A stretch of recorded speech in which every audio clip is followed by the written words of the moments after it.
Hello, hello les amis, avec Stéphane aujourd'hui, on a pris le temps de vous préparer un petit podcast un peu spécial. On est entre la fin des championnats nationaux de tous les pays et le retour de la Diamond League. On a un petit peu de temps devant nous pour traiter d'autres sujets que l'actualité chaude et bouillante. Donc on va vous parler des champions olympiques de l'année dernière. Où est-ce qu'ils en sont dans leur saison? Qu'est-ce qui se passe pour eux? Comment vont-ils se présenter à Tokyo? Pour tout savoir sur ça, installez-vous bien, vous êtes dans la chambre d'appel. On your marks.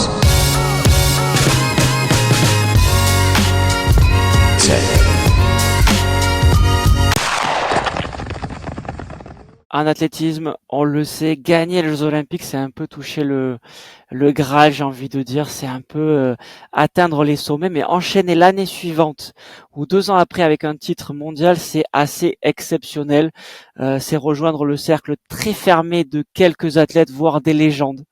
Ce qu'il faut savoir, c'est que depuis les championnats du monde en 1983, très peu d'athlètes ont réussi cet enchaînement. C'est un enchaînement qui est assez historique. On va se rappeler de Carl Lewis, exceptionnel, doublé en or à Los Angeles en 1984 aux Jeux Olympiques, puis Helsinki et Rome pour les championnats du monde au 100 mètres en longueur. Michael Johnson, Mo Farah, Shelly-Ann Fraser-Price, Wayne Van Niekerk, qu'on a un peu oublié depuis quelques années, qui revient. Mais lui, on se rappelle, hors olympique à Rio en 2016, hors mondial à Londres en 2017. Un enchaînement très compliqué sur 400 mètres. L'enchaînement en sprint, on va le voir, est quand même beaucoup plus compliqué que dans certaines autres épreuves. Un peu plus technique, j'ai envie de dire, sans manquer de respect aux spécialistes du sprint. Kipyegon l'a déjà fait en 2016 et en 2017, un doublé aussi en 2020-2022. C'est des performances qui sont exceptionnelles et j'ai envie de dire que faire ce doublé-là, c'est une marque des grands, mais c'est une marque des très très très grands. Et avec Alex, on s'est dit, on va prendre les paris, on va essayer de se projeter sur les championnats du monde de Tokyo et qui va réussir à doubler la mise dans un mois pour les mondiaux du 13 au 21 septembre prochain. Alex, est-ce que tu vois des favoris qui peuvent doubler la mise entre les JO de l'année dernière et les championnats du monde qui auront lieu dans quelques semaines? Ouais, on a fait trois types de catégories pour ce podcast. Et à la première catégorie, ça va être ceux qu'on voit vraiment continuer d'écraser la concurrence et qui seront donc favoris à Tokyo. Euh, et dans cette catégorie, il y en a quand même quelques-uns, à mon avis, d'un mec. Voilà, l'exemple type, c'est Mondo Duplantis. Je vois mal Duplantis ne pas faire le doublé, l'enchaînement JO championnat du monde. Et dans cette catégorie, je vois également quelqu'un comme que El Bakali sur le 3000 mètres steeple, comme Tentoglou au saut en longueur, ou comme Kipyegon sur le 1500 mètres. Il va y avoir Chebet pour moi aussi sur le 5000 mètres et sur le 10 000 mètres, et également Valérie Allman au lancer de disque qui est sur une succession de concours sans défaite, de victoires dans des concours qui est assez impressionnante, presque une trentaine je crois de concours d'affilée sans perdre. Voilà, tous ces athlètes-là, je les imagine vraiment enchaîner le JO championnat du monde à Tokyo. Ouais, si on commence par Armand Duplantis, on le sait, il a tapis rouge depuis quelques années, c'est le recordman du monde évidemment, c'est la meilleure performance mondiale de la saison. Qui peut aller détrôner à part Karalis le grec, peut-être, pourquoi pas, il va falloir vraiment un Karalis de gala, un Karalis qui va pas avoir peur de titiller Armand Duplantis à des sommets à 6,15, 6,20, peut-être même 6,30, on le sait. Pour ceux qui ont écouté le podcast avec Kevin Mayer, lui nous disait que tout était possible et peut-être aller chercher un 6,35, 6,40.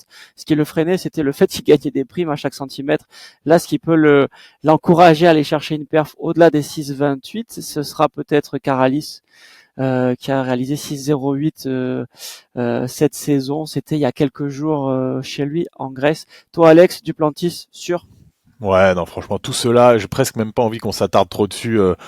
Il s'annonce en tout cas comme grand favori. Alors bien sûr, en athlétisme, tout peut arriver, encore plus au saut à la perche. On le sait, il y a du matériel, des conditions climatiques, tout peut se passer. Mais c'est des athlètes qui arrivent vraiment avec des certitudes, qui arrivent avec beaucoup de victoires dans leur bagage, une confiance énorme et des qualités incroyables. Un mec comme Tentoglou, on l'a vu un peu en difficulté cet hiver, il a peut-être mis 6 mois à récupérer un peu de ses 4 dernières années où il a littéralement tout gagné, mais il s'est remis en selle là, il a sauté à plus de 8,40, c'est lui le meilleur performant mondial de l'été. il n'y a pas une grosse émergence de gros talents. Il y a des jeunes qui arrivent avec Furlani notamment, qui peut sortir une grosse perf à tout moment, mais Tentoglou, j'ai l'impression qu'il se présente encore en favori.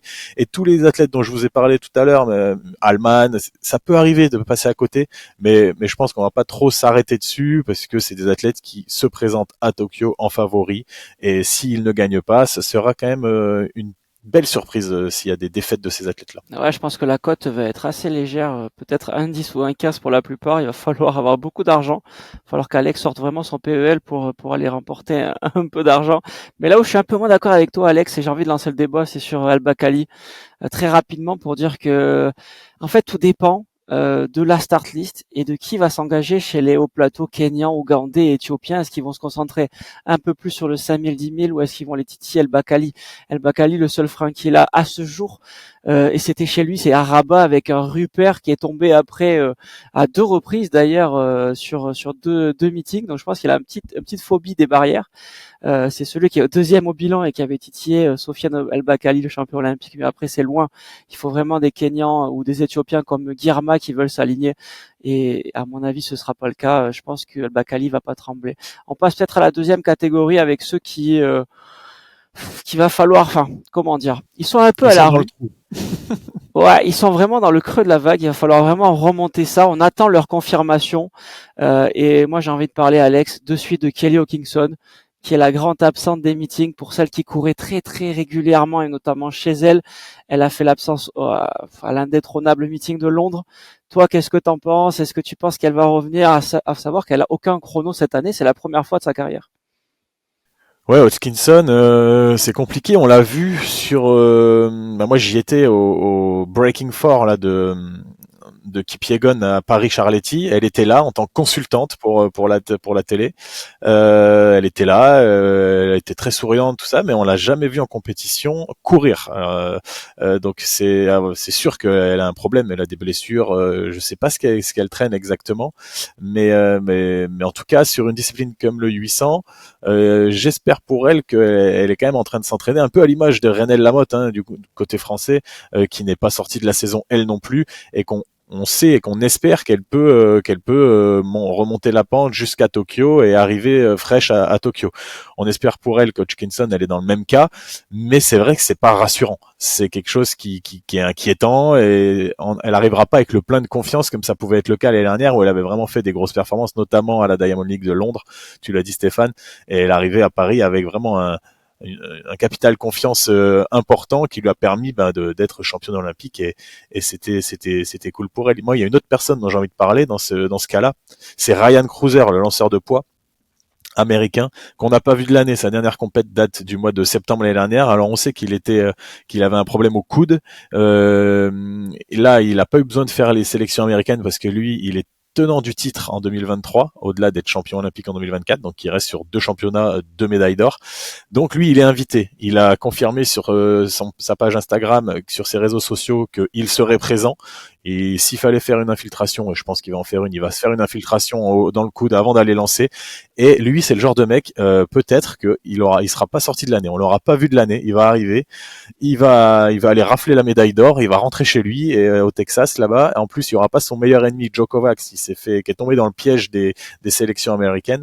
Donc la route est grande ouverte, j'ai envie de dire pour Ryan Cruiser, à une exception près, c'est l'Italien Leonardo Fabri qui a lâché 22,82 je crois au championnat d'Italie, ce qui est une très belle paire. Va falloir qu'il le refasse au championnat du monde Fabri, mais il peut venir titiller Cruiser. Mais Cruiser, ça peut être un des seuls mecs qui est dans cette catégorie que voilà, ils sont blessés, ils sont en méforme, on les a pas vus de l'année. Et peut-être que c'est un mec qui va se révéler, qui va être là juste le jour J, ce qui serait quand même un signe des très grands athlètes, quoi. Franchement, c'est un très grand athlète, triple champion olympique du lancer de poids. Franchement, c'est fou. L'année dernière, 22,90 dans un concours de fou, 23,30 au championnat du monde 2 ans avant à Tokyo, enfin aux Jeux Olympiques, pardon. Ce gars-là, c'est la légende. C'est une des légendes. Il doit réussir ce doublé-là. C'est obligé. C'est obligé. Il avait déjà fait Tokyo, Eugene. Il faut qu'il enchaîne avec Paris et Tokyo. Ce serait fou parce que dans l'histoire, il y en a très peu qui ont réussi le double doublé. Je sais pas si on peut dire comme ça, mais le double doublé, il est très très très très rare. Surtout dans des épreuves comme le lancer, on le sait, avec une grosse concurrence. Tu l'as dit, Fabry cette année est très très fort. Et moi, j'ai envie de croire à ce destin-là, de se dire, on l'a pas vu de la saison. Et le jour J, Ryan Cruiser, il va être présent. Et je pense que tous les spécialistes de lancer, tous les lanceurs, tous les coachs et tous les passionnés vont attendre ce moment-là parce que ça va être dingue à Tokyo, surtout que c'est dans le stade où il avait remporté le titre de champion olympique en 2021 avec 23 mètres 30. Ce gars-là, c'est incroyable. C'est le recordman du monde du lancer de poids en salle. Ce gars-là, on l'attend Et au en tournant. extérieur aussi. Hein. Et en extérieur aussi, évidemment. Ouais. 23, 56, 55 ou 56, je sais plus. Mais ce gars-là, forcément on veut le revoir. Donc toi, tu prends les paris, lui, il va nous faire champion du monde. Ouais, je le sens chaud comme ça. Il y en a un autre qui est pas du tout dans la même situation, mais c'est un autre lanceur. C'est le champion olympique du lancer de disque, le Jamaïcain Stona. Lui, par contre, il est 28e mondial cette année. Il a lancé à peine plus de 67 mètres. Et lui, je vous le dis, il va pas faire l'enchaînement championnat, Jeux olympiques, championnat du monde. Il est à mon Ok. avis, il sera à la rue. Il sera même pas en finale des championnats du monde de Tokyo, mais il est champion olympique, donc il a réussi sa carrière. Hein. Et je crois que ça, il fait partie de ces athlètes Stona qui ont été contactés par la Turquie pour devenir turc pour les JO de Los Angeles en 2028. Donc il risque de même pas être au championnat du monde parce qu'il doit arrêter de lancer pour la Jamaïque pendant 3 ans pour pouvoir être éligible à la nationalité turque et représenter la Turquie aux Jeux Olympiques de Los Angeles en 2028. C'est une affaire qui est un petit peu complexe avec ces Turcs qui essayent de recruter pas mal d'athlètes étrangers pour se constituer une armée de champions. Mais on en parlera certainement dans un podcast quand on aura toutes les informations un peu officielles des athlètes étrangers qui vont partir pour la Turquie. Mais ce Stona, faut pas compter sur lui. Par contre, Stéphane, il y a un mec qui fait une saison fantomatique, c'est Quincy Hall, le champion olympique du 400 mètres. On l'a vu au Grand Slam Track, un peu patraque en début d'année, pas terrible. Il est monté en puissance, il était pas mal. En Diamond League, il est revenu, il a fait des chronos tout à fait honorables. Je crois qu'il a fait un 44-20, quelque chose comme ça, qui laissait présager qu'il était sur une belle dynamique et qu'il allait pouvoir aller aux trials et se qualifier pour Tokyo et y être performant. Et ben finalement, il a décliné les trials et donc ça veut dire que lui, c'est sûr et certain, il ne sera même pas à Tokyo. Donc c'est une des stars des JO de Paris quand même, parce que Quincy Hall c'était 43-40, si je dis pas de bêtises, un chrono monumental qui ne sera pas à Tokyo pour tenter le doublé. Ouais, très très très très étonnant parce qu'en fait, il a une progression cette année qui est assez folle. Il est parti de 45-99. On parle de 46 secondes pour un champion olympique. Il fait 43-30. Il fait 44-9 à Rabat, 44-22. Tu l'as dit à Rome au meeting Golden Gala. Donc ça, c'est quand même du très très bon temps. On pourrait très bien le placer sur le podium, largement peut-être.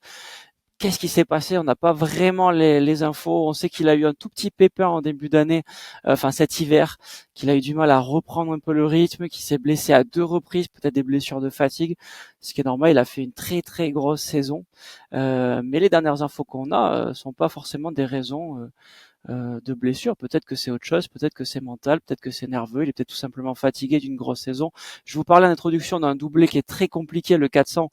Michael Johnson, Van Niekerk, voilà, ce Quincy Hall, il aurait pu le faire cette année et il tente pas sa chance. On connaît pas vraiment les raisons, mais en tout cas, ça remet encore le fait que ce soit super dur d'enchaîner ces épreuves-là. Il y en a un autre pour qui, Alex, toi, t'y crois, mais t'y crois beaucoup, et moi, je te comprends pas. C'est Grant Holloway, tu viens de me le dire. Il va être champion du monde. Alors là, il faut que tu nous expliques. Hein. Ah, je t'ai dit l'inverse. Ouais, je sais. Je te dis que Grant Holloway, moi je le mets dans cette catégorie parce qu'il est 13e mondial de la saison. Il est invité en tant que tenant du titre, mais j'ai l'impression qu'il est perdu. Il a perdu quelque chose, Grant Holloway. Donc pour moi, Grant Holloway, il est dans cette catégorie des athlètes qui sont en méforme parce que voilà, il est certes 13e mondial, c'est sympa, mais franchement, cette année, il n'a pas gagné une course cet été. Alors c'est un contraste vraiment saisissant, ça fait 10 ans qu'il ne perd pas une course l'hiver sur 60 mètres haies, il en est à 70 victoires d'affilée sur le 60 mètres haies, et sur le 110 mètres haies cet été, il n'a pas gagné une course. Alors, il en a gagné 2 de courses, mais c'était des séries, la série aux trials, mais en demi-finale, il finit 2e, et il se présente même pas à la finale, et il avait gagné une autre course, c'était la série d'un meeting universitaire, et en finale, il s'était fait taper par Trey Cunningham, je crois. Donc quand je dis qu'il a pas gagné une course, c'est un peu faux, mais il a gagné des séries, mais il a gagné aucune compétition, Grant Holloway. C'est du grand n'importe quoi. Je pense qu'il est un peu perdu sur le 110 mètres haies. Il a un blocage sur les 30, 40 derniers mètres. J'ai regardé un petit peu ses intervalles à l'époque quand il fait champion olympique l'année dernière à Paris, je crois qu'il fait 12,99 en finale. Et même là dans les sur les 4 dernières ruées, il se prend 2/10 par les autres athlètes. Alors heureusement qu'il avait beaucoup d'avance aux 60 mètres haies, qu'il est injouable sur les 6 premières haies. Il se met un matelas assez confortable en début de course. Mais cet été, ça lui suffit même plus. Il se fait toujours rattraper en fin de course. Alors il est toujours devant en début de course. Il n'y a pas de souci. Il n'a pas perdu son départ. Par contre, il galère vraiment. Et moi, Grant Holloway, j'ai peur que ce soit un peu compliqué pour lui cet été. Et pourtant, j'adore cet athlète. Je suis fan de ce gars-là. Mais je vous le dis, Grant Holloway, je le mets même pas dans la catégorie de ceux pour qui ça va matcher pour le titre. Je le vois vraiment presque même pas en finale. Ouais, je suis d'accord avec toi. Je pense qu'il va même pas être en finale. Évidemment, c'était une boutade. Il va pas être champion du monde. Je vois pas comment c'est possible. Mais là aussi, la marque des grands fait que on pourrait s'imaginer ça et ce serait une incroyable surprise. Ça nous ferait tromper et ça ferait tromper beaucoup de spécialistes. Et j'espère vraiment que ce sera le cas parce que Grant Holloway, ben, on l'adore. Mais en tout cas, il va falloir, je dis pas forcément, mais pour être en finale, peut-être taper un 13-15, 13-16, 13-17 cette année. En tout cas, si les conditions sont exceptionnelles, on part sur quelque chose d'assez démentiel sur le niveau. Et là, cette année, il va pas falloir qu'il soit en méforme parce que sinon, il va pas passer en finale. Tu l'as dit. Il y en a un autre.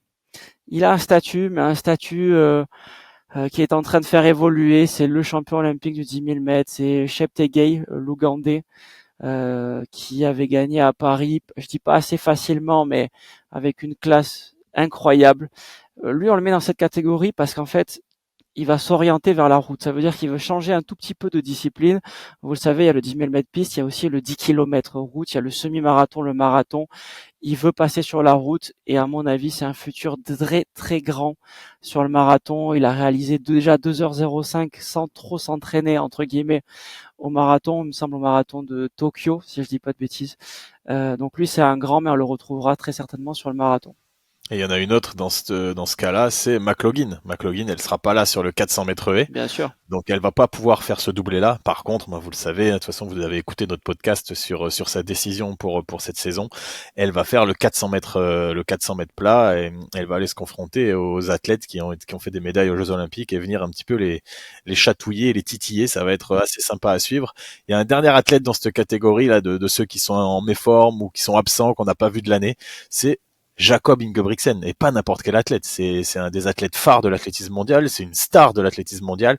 Il est champion olympique du 5000 mètres. Et là, cette année, depuis son quadruplé, donc son double champion d'Europe du 1500 et du 3000 mètres et son le champion d'Europe du double champion du monde également du 1500 et du 3000 mètres cet hiver. Je m'y perds tellement il a fait de médaille d'or cet hiver.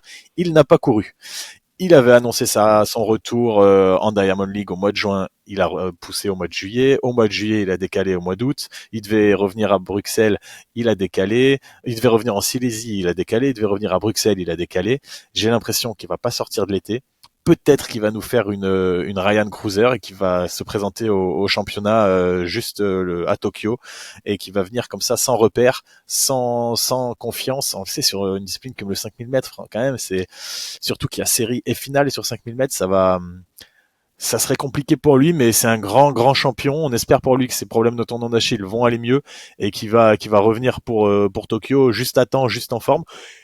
Et d'un côté, s'il revient pas, tant mieux, ça laissera une petite place pour nos Français Gressier et Schrub qui pourront peut-être tirer leur épingle du jeu et aller chercher une belle finale, voir pourquoi pas, allez, on peut rêver un podium. Jakob Ingebrigtsen, c'est un grand rendez-vous chaque année, sauf en 2020. Ça veut dire qu'il a participé à tous les événements qui existent, sauf en 2020, cause Covid. Donc ça veut dire que cet athlète-là, ce serait incroyable qu'il ne participe pas. Ce serait fou. Il a annoncé qu'il voulait participer, qu'il voulait revenir le plus vite possible. Mais attention Jacob, parce que ça fait beaucoup d'années de très haut niveau. Il a commencé très tôt le haut niveau. Il a commencé à 10, 11, 12 ans avec des performances qui sont assez exceptionnelles. avec même une télé-réalité alors qu'il était très très jeune avec la famille Guy Brixen. Ce gamin-là, il est né là, il est né dans le haut niveau. Attention, il lui reste de très très belles années, il faut pas se cramer. Si cette année il doit faire une année off, qu'il la fasse pour qu'après on puisse le retrouver. Tu parlais du 5000 avec Jimmy Gressé et Yann Schrub, s'il est pas là sur le 1500 mètres, Azid Habs il va être content aussi, donc C'est ça vrai peut. que l'absence d'Ingebrigtsen peut faire plaisir à certains Français, hein.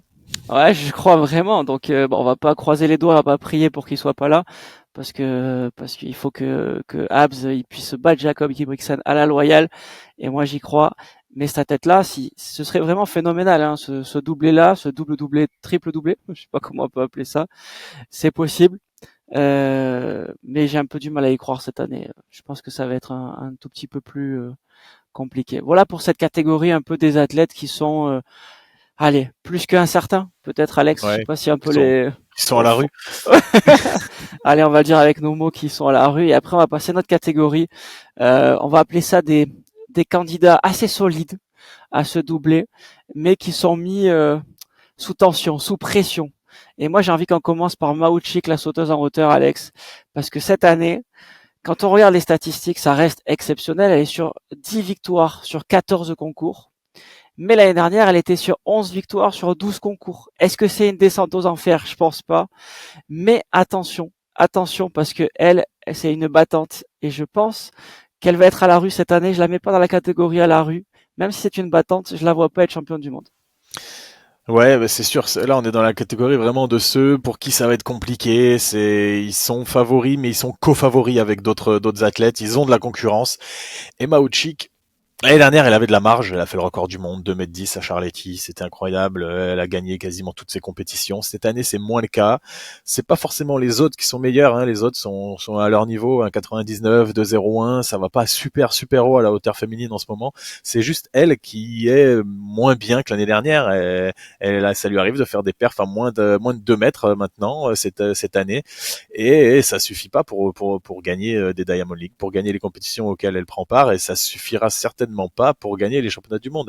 Les Australiennes risquent d'être là, Patterson, Hollis Lager, donc Maouchik, je suis d'accord avec toi, ça va être compliqué, mais elle peut le faire, elle peut s'en sortir, et ça va être intéressant à suivre. En tout cas, il y aura du suspense autour d'elle, et il y a des disciplines où il va y avoir du suspense, c'est les disciplines de sprint. Dans quasiment Ouais. toutes les disciplines de sprint, que ce soit le 100 mètres masculin, le 200 mètres masculin, le 100 mètres féminin, le 200 mètres féminin. Donc ces 4 disciplines-là, franchement, les champions olympiques, c'est Lyles sur 100 mètres. On peut pas dire avec certitude que Lyles va être champion du monde. Loin de là, il y a de la concurrence. Il y a Kishane Thompson, il y a Oblixevi, il y a Bednarek, il y a les autres Américains. Ça va être incroyable. Sur le 200 mètres, Tebogo, il est champion olympique. Il y a forte chance, il peut gagner encore. Mais attention, il y a Lies, il y a Bednarek, pourquoi pas Good qui monte en puissance. Sur le 100 mètres féminin, il y a Alfred qui est champion olympique. Alors là, ça risque de tourner en duel face à Melissa Jefferson. Donc encore une fois, Alfred pas sûr de faire l'enchaînement JO championnat du monde. Et sur le 200 mètres, c'est Gabi Thomas qui est championne olympique. Mais là, c'est pareil, elle a galéré déjà. Ça s'est joué à 1 millième pour se qualifier pour Tokyo. Et il va y avoir Julian Alfred et Melissa Jefferson qui risquent de lui mettre des bâtons dans les roues sur ces disciplines-là. Stéphane, ça risque d'être hyper serré. En même temps, c'est des disciplines qui sont courtes. 10 secondes, 9 secondes sur 100 mètres, 20 secondes, 19 secondes sur 200 mètres. Ça va être super sympa à suivre. Et là, on peut pas dire qu'un tel est sûr de gagner comme par exemple à l'époque Usain Bolt. Franchement, là, les pronostics, enfin les bookmakers, ils vont perdre beaucoup d'argent parce que nous, on est spécialistes. On va pouvoir vous orienter au bon moment. On attend que la saison. Moi, je me suis amusé. J'ai posé la question à ChatGPT. J'aime pas faire ça parce que je préfère avoir l'œil. Mais j'ai posé la question à ChatGPT qui allait être champion du monde du 100 mètres homme. J'ai posé la question après chez les femmes et chez les hommes, à 25%, ChatGPT estime que Noah Lyles va être champion du monde. Et moi, je trouve ça énorme. Il le place Ouais, il en connaît 1. rien de GPT. Franchement, moi, je mets pas 1. Noah Lyles, Clinton Thompson, le Jamaïcain, qui détient la meilleure performance mondiale de la saison, il est estimé à 22%. Et après, ça descend avec Hughes, Zarniel Hughes, l'anglais, Oblique-Séville. Franchement, Il n'y je a pas sais pas. Bednarek. Il y a Ben Arek à 14 ou 13%. Honnêtement, voilà. Et j'ai le même cas chez les filles. Melissa Jefferson n'est pas annoncée gagnante. Alors là, ça peut se jouer un tout petit peu avec Julian Alfred. Melissa Jefferson, si elle continue sur sa lancée, va être très très forte. Personne va pouvoir nous dire qui va être champion du monde et c'est pour ça que c'est exceptionnel ce qui va se passer sur le sprint. Leslie Tebogo, allez, Alex, il va pas aimer ce que je vais dire là, mais c'est pas grave. Si on n'est pas d'accord, c'est pas grave, Alex. Le nouveau arrogant du sprint international, franchement, il est au fin fond du trou pour moi. Il est pas en super forme. J'ai pas l'impression qu'il soit capable de remonter cet état de forme. Je le vois pas être champion du monde là sur 200 mètres devant Kenny Benarek. Moi, Franchement, je le vois Bono pas être champion du Alice. monde non plus. Hein. Je le vois pas être champion du monde, mais pas Ok, parce que lui, il va pas être bon, mais parce que Lyles et Bednarek, ils vont faire 19-30, en fait. Moi, je pense que ouais, c'est Tebogo, il y a vrai. moyen qu'il fasse 19-50, 19-60, une perf qui permet des fois d'être champion du monde. Mais je pense que Oui, vraiment que Lyles et Bednarek vont être au-dessus du lot cet été. En plus, là, il y a une rivalité qui s'est créée. D'ailleurs, on vous a fait une vidéo là-dessus. Allez l'écouter si vous l'avez pas encore écouté. Entre le clash entre Bednarek et Lyles. Mais ouais, ils vont rien lâcher, ils vont tout donner les deux là pour enfoncer l'autre et pour gagner. Et malheureusement, celui qui va en faire les frais, la victime collatérale, ça sera Tebogo qui sera relégué dans un second plan. Mais ça va être vraiment, c'est des épreuves le sprint où je pense qu'il y a vraiment aucune certitude et c'est l'essence même du sprint et c'est peut-être pour ça aussi que le monde entier aime regarder la finale du ouais. 100 mètres aux Jeux Olympiques et aussi aux Championnats du Monde, c'est que c'est quelque chose qui est toujours, c'est hyper rapide, hyper serré, il y a de la tension, ça va être sympa. Mais à contrario, tu vois, le 200 mètres femme, j'ai envie de dire que Juliane Alfred, elle se positionne. Alors, elle n'est pas championne olympique, donc on peut pas la mettre dans celle qui est ultra favorite parce qu'elle n'est pas championne olympique du 200 mètres. C'est Gaby Thomas, pas la surprise générale, mais cette année, je la trouve un peu moins en forme. Elle est passée quasiment à la trappe à un millième près sur les trials. Juliane Alfred, pour moi, par contre, elle va écraser tout sur 200 mètres. Je la vois meilleure sur 200 mètres que sur 100 mètres parce qu'il y a Melissa Jefferson au 100 mètres. Ça, c'est mon petit avis. Moi, je vois doubler de Julian Alfred, 100-200. Ok. Ah, j'ai hâte de voir Ouais, ça. Ah, je c'est bien pense de que l'annoncer. Julian Alfred, elle va être monstrueuse. Elle a pas eu de conditions bonnes encore, elle. Elle a pas fait sa course comme Jefferson en 10,65 parce que elle a pas eu les conditions parfaites sur 100 mètres. Mais on a vu sur 200 qu'elle était déjà très très forte. Donc j'ai hâte de voir ça. Stéphane aussi, il y a deux disciplines, je trouve, où on a des grands champions mais rien n'est gagné pour eux parce qu'ils ont une concurrence féroce. C'est le Tour de piste, le 400 mètres féminin avec Paulinho qui est championne olympique, mais rien ne nous dit qu'elle va être championne du monde à Tokyo pour deux raisons. La première, c'est que Nasser a la meilleure performance mondiale de l'année en 48,6 je crois et que à tout moment elle peut battre Paulinho au chemin du monde, mais surtout, on en a parlé un petit peu tout à l'heure, McLaughlin a délaissé le 400 mètres haies cette année pour se concentrer sur le 400 mètres plat et va venir un petit peu embêter Paulinho et Nasser sur leur discipline. Et moi, je vois McLaughlin plus que embêter ces deux filles et je vois même McLaughlin venir les taper en fait, venir prendre le leadership sur le 400 mètres. Et la deuxième discipline, c'est toujours sur le tour de piste, c'est le 400 mètres haies. Ray Benjamin qui est champion olympique. Et on peut pas dire que Ray Benjamin il va gagner à coup sûr parce que comme d'habitude il y a toujours Warhol et Dos Santos qui peuvent lui jouer un mauvais tour et surtout Warhol qui est retourné un peu au travail là on en entend plus beaucoup parler. Je pense que quand il va ressortir il va faire mal Warhol. Ouais, je pense qu'il va faire très très mal. Il est retourné au travail, tu l'as dit. Il a arrêté de faire des compétitions. Il s'était pris une petite branlée, excusez-moi l'expression, sur son dernier meeting à Stockholm. Chez lui, il finissait que troisième. Pas chez lui, pardon, mais à côté de chez lui en Suède, troisième, 47-41. Je sais pas. Là, il est retourné. Il va bien s'entraîner. Il va nous faire le Viking, le Norvégien, et il va tout rafler. Pour moi, c'est lui qui va être champion du monde. Et je vois mal quelqu'un d'autre le le battre. Même Ray Benjamin, qui est champion olympique en titre, il aura les crocs. J'ai trouvé très impressionnant. De toute façon, on l'a dit hein, au Trials. Mais Warholm, c'est Moi j'ai Warholm. annoncé le record du monde pour Benjamin de toute façon Ouais, donc je pense qu'il va gagner mais bon. ouais, c'est sûr. Lançons les paris. Et pour revenir sur le 400 mètres femmes, je pense que Ciné McLaughlin va être intouchable par contre. Quand je dis intouchable, c'est qu'il y aura une marge. Nasser, quand on regarde sa fiche un peu World Athletic, c'est l'équivalent de sa fiche FFA pour les Français, on voit qu'elle refait du 100 mètres, elle refait du 200 mètres avec du vent, elle en voit pas trop. c'est pas très très rapide quoi. Elle court beaucoup trop d'après moi. Paolino, c'est un peu le même problème. Je pense que les filles, ces deux filles là qui sont en tête du bilan avec 48-6, 48-7, elles courent trop. Elles font la course à l'argent et pas la course au record. Alors que Sydney McLaughlin, elle construit une carrière, elle construit sa saison pour être championne du monde. Et ça, c'est tout à fait remarquable et ça fait plaisir, quoi, parce que c'est pas que l'argent qui va primer. Alors, elle a pas besoin d'argent, après tout.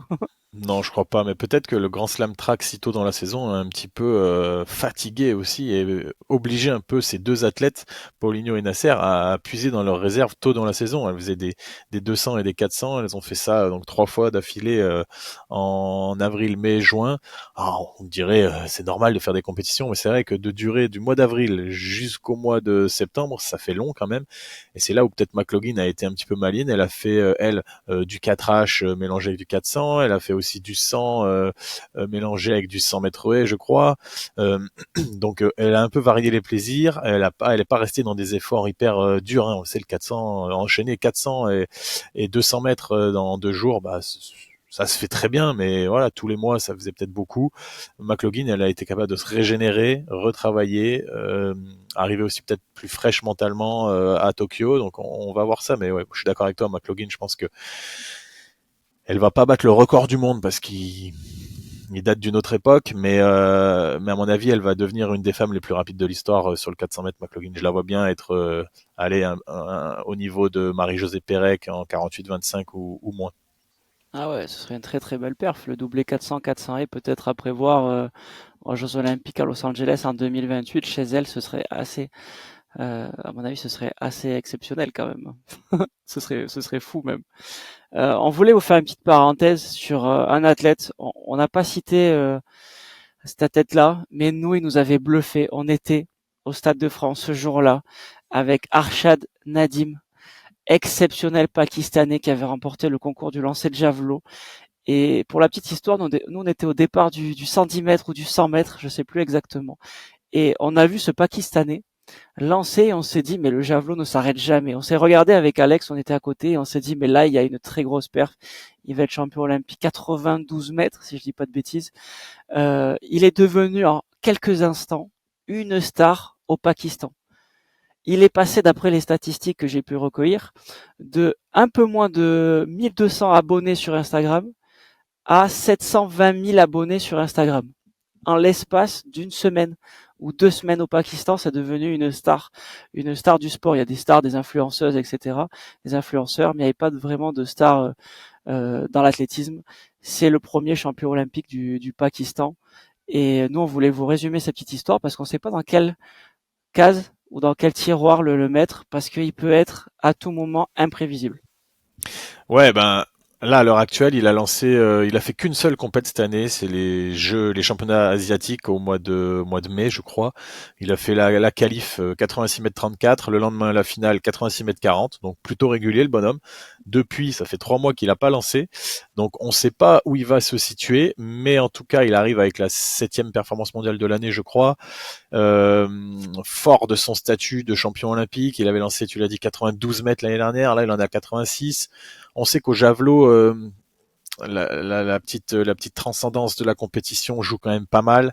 Donc à voir ce que ça va donner. Mais tu parlais du statut de star qui s'est approprié en quelques jours. Ça rappelle un petit peu, alors en un peu moins impressionnant, mais ce qu'avait vécu Chopra, l'Indien, après les JO de Tokyo, qui lui est suivi sur les réseaux sociaux par des millions d'Indiens, par des millions de followers. C'est vraiment un truc de fou.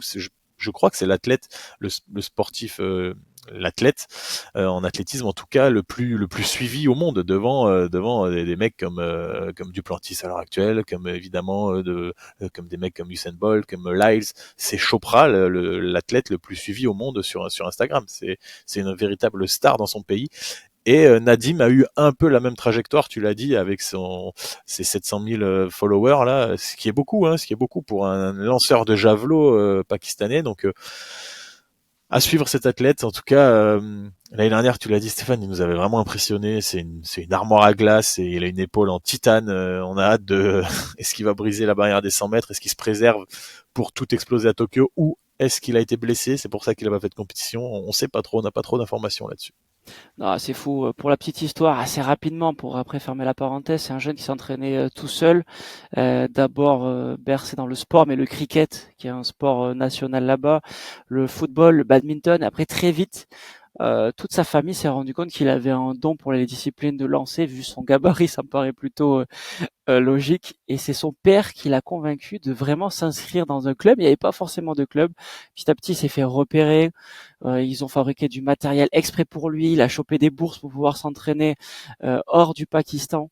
Et à partir de là, ça a été vraiment le destin. Et je trouve ça assez exceptionnel parce que bah nous, on l'avait vu là, on l'avait vu à Paris, mais c'est un héritage qu'il va laisser au Pakistan. Et je pense qu'il y a des gamins qui sont d'une qualité exceptionnelle là-bas. Et je pense qu'il faudrait vraiment que les fédérations s'y intéressent et donner des bourses à ces athlètes-là. Parce que c'est peut-être eux qui vont casser les barrières. Tu parlais des 100 mètres. Pourquoi pas? Pourquoi pas cet athlète-là? Il y en a peut-être d'autres dans sa famille, dans son village, dans sa ville, dans son pays qui peuvent le faire et ce serait assez exceptionnel. Et moi, j'ai envie de prendre les paris. Je pense que même si cette année, le niveau est quand même exceptionnel au lancer de javelot, avec des athlètes qui font plus de 90 mètres. Et je pense notamment à Julian Weber, à Da Silva, le Brésilien, qui avait fait 91 mètres là il y a quelques jours. Qui Il a y a fait 2 quelques fois jours. plus de 90 mètres dans le même Ouais, concours, je crois. exceptionnel, hein, c'est ça, hein, Ah deux ouais. fois. Hein. Ouais. Chopra qui a fait 90 mètres. Et après, il y a du 87-86. Moi, j'aimerais trop que Nadim y gagne et je pense que Nadim va gagner. On va suivre ça avec un grand intérêt, Stéphane. Et moi, juste pour conclure cette vidéo, je voudrais quand même parler d'une discipline qui m'intéresse beaucoup, c'est les épreuves combinées. Et on est dans un cas assez atypique aussi. Alors, on a notre champion olympique du décathlon, le Norvégien Marcus Roos, qui peut prétendre à sa succession. Il est dans cette catégorie des athlètes pour qui ça c'est possible. Ça va être compliqué parce que vraiment, il y a le niveau mondial du décathlon s'est vraiment intensifié ces dernières années. Et là, on arrive à un paroxysme avec Garland qui a gagné les sélections US avec plus de 8100 points, Bauer qui est en train de monter en puissance, l'Allemand qui est vice-champion olympique, sur qui va falloir compter également, j'ai l'impression, au championnat du monde, et son compatriote Sander Schottheim qui a tout raflé cet hiver et qui a fait plus de 8900 points à Godzis également. Donc le décathlon risque d'être une épreuve hyper intéressante à suivre. Rousse, loin d'être favori pour enchaîner JO championnat du monde, mais pourquoi pas, ça peut être intéressant. Et côté féminin, Nafisa Toutiam, qui a tout raflé ces dernières années, eh ben elle, c'est pareil, elle arrive avec un statut, des certitudes, malgré le fait qu'elle a fait les championnats de Belgique le week-end dernier où voilà, elle a fait 6,48 m en longueur, ce qui est pas trop mal pour une reprise. Voilà, son record c'est 6,86. Ouais, elle est dans ses standards de un mois et demi avant une grande échéance. Par contre, sur les haies, elle a fait 13,91 en série et ensuite en finale, je crois qu'elle trébuche après la première haie, elle finit pas la course. Donc on espère qu'elle a rien, qu'elle va continuer de bien monter en puissance, de bien se préparer pour les championnats du monde parce que elle va avoir des bâtons dans ses roues. Il va y avoir Anna Hall qui a réalisé plus de 7000 points à Godzis et qui a confirmé au championnat des États-Unis aux Trials avec une grosse performance également, sans forcément se donner à 100%. Ça s'est vu qu'elle était en contrôle pour pas faire de bêtises et pour juste valider son billet pour Tokyo. Moi, j'ai hâte de voir ce duel, Stéphane, Thiam Hall. Ça va être incroyable sur l'heptathlon féminin qui peut être arbitré par Katharina Johnson-Thompson, on l'espère. Effectivement, le doublé olympique mondial, vous l'avez compris, c'est un exploit qui est rarissime. Mais si on y rajoute, au lieu d'en faire une épreuve, on y rajoute 7 en hepta ou 10 au DK, ça rajoute encore plus la légende. Et c'est ça qui est fou. Franchement, j'ai vraiment hâte de voir ce qui va se passer au championnat du monde. On le sait, comme toujours en athlétisme, un championnat, ça n'est jamais couru d'avance. Et ça promet vraiment d'avoir des super émotions, comme d'habitude. Et nous, on y sera avec Alex, hein, donc on vous fera partager tout ça depuis Tokyo de toute façon. Ashton Eaton avait fait l'enchaînement, lui, 2012-2013, Ouais, mais c'est vraiment rare très très rare. pour les décathloniens et les heptathloniennes. C'est vraiment des disciplines déjà où il y a beaucoup de blessures et qui sont en plus à un niveau, une belle densité ces dernières années. Les amis, on va se quitter sur ces belles paroles. On va continuer de suivre l'athlé. Ce week-end, il y a les championnats d'Europe junior. Pour l'instant, pas de grosses performances côté français. On espère que ça va se réveiller et que le dernier jour va bien se passer pour les Français. Et surtout le retour de la Diamond League la semaine prochaine, dans une semaine, en Pologne. Et donc, on vous prépare des petits épisodes aux petits oignons comme d'habitude. Restez bien connectés. À très bientôt, les À amis. très vite.